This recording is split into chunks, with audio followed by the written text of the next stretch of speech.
Hola chicos, continuamos en este segundo vídeo con la resolución de circuitos eléctricos y nos vamos a plantear el cálculo de la resistencia, el voltaje y la intensidad para cada uno de los componentes que tenemos en este circuito. Os recuerdo que en el primer vídeo determinamos cuál es la resistencia total, el voltaje total y la intensidad total en este mismo circuito, ayudándonos de un circuito equivalente.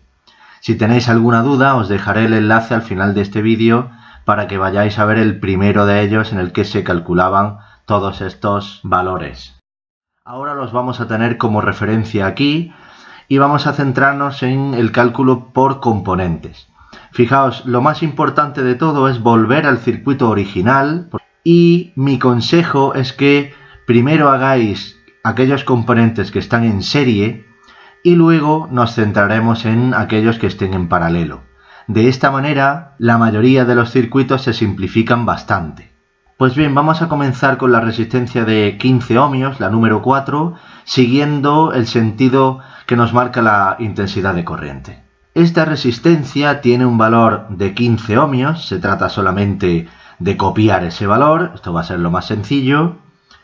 La intensidad que pasa por esa resistencia, como no hay más que una tubería, es justamente toda la intensidad, precisamente por eso lo hemos señalado de esta manera, la intensidad total, de modo que la intensidad que pasa por la resistencia 4 es también 0,651 amperios, y el voltaje que cae en esa resistencia, en la número 4, sí que hay que calcularlo, es la única variable que realmente tenemos que calcular, que se obtiene aplicando la ley de Ohm, V igual a R por I, teniendo en cuenta el valor de la resistencia 4, que son 15 ohmios, y el valor de la intensidad que pasa por esa resistencia, que es la total, 0,651 amperios.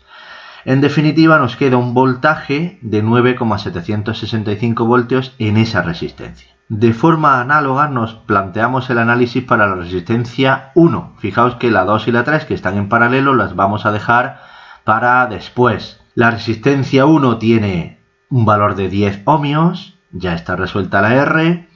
La intensidad de la resistencia 1, fijaos que nuevamente en esta zona no hay bifurcación, solamente hay una tubería, solo hay un camino, un conductor eléctrico que sería en nuestro caso, de modo que la intensidad es también la total, luego 0,651 amperios. Y nuevamente para el voltaje sí tenemos que hacer cálculos. R por I, esa R son ahora 10 ohmios, la intensidad sí es la misma que en el caso de la resistencia 4, y ese producto nos da 6,510 voltios. Por último nos planteamos el cálculo de RVI, pero ahora para esta zona, para la asociación en paralelo.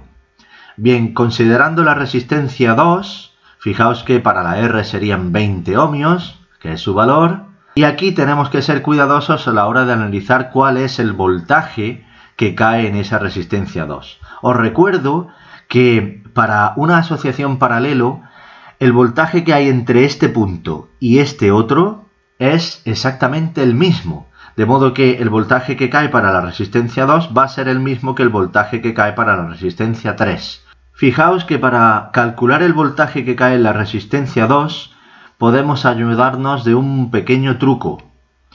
Como ya conocemos qué voltaje cae en la resistencia 4, que eran 9,765, y qué voltaje cae en la resistencia 1, que eran 6,510, pues lo aprovecho y le resto a 20 el que cae aquí y el que cae aquí, para en definitiva determinar cuál es el que cae en la asociación paralelo. Si hacemos eso, resulta que nos queda 3,725 voltios. Para calcular cuál es la intensidad que pasa por esa resistencia, fijaos que ahora sí hay bifurcación, es decir, la tubería se divide en dos, de modo que una cantidad de corriente irá hacia la 2 y otra cantidad de corriente irá hacia la 3.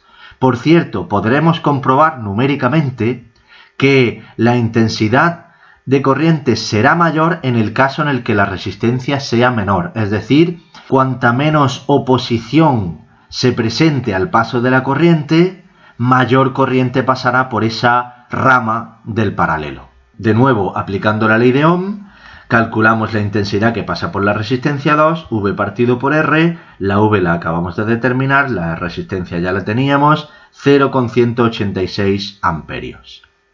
Y finalmente hacemos lo mismo para la resistencia 3, el valor de la R son 8 ohmios, el valor del voltaje es el mismo que en el caso de la resistencia 2, y para el cálculo de la intensidad de corriente en esa resistencia aplicamos nuevamente la ley de Ohm, en este caso 3,725 partido por 8, que es la resistencia 3, y nos queda 0,466 amperios. Fijaos que podemos quedarnos tranquilos de que hemos realizado correctamente el ejercicio realizando una pequeña comprobación, que es la siguiente.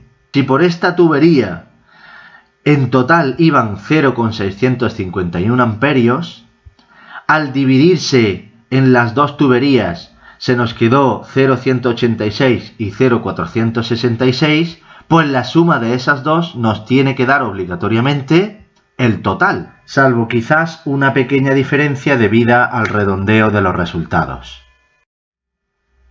Finalmente, en este vídeo os propongo dos ejercicios en los que tenéis que resolver completamente esos circuitos eléctricos, de modo que tenemos primero que hacer esa asociación en serie y luego hacer el paralelo.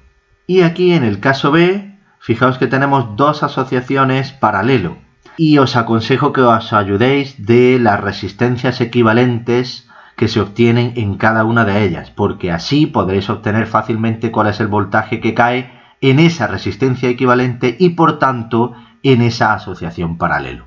Terminamos aquí el segundo vídeo, espero que os hayan sido útiles estos dos vídeos dedicados a la resolución de circuitos eléctricos y nos vemos en la siguiente serie de vídeos. Un saludo.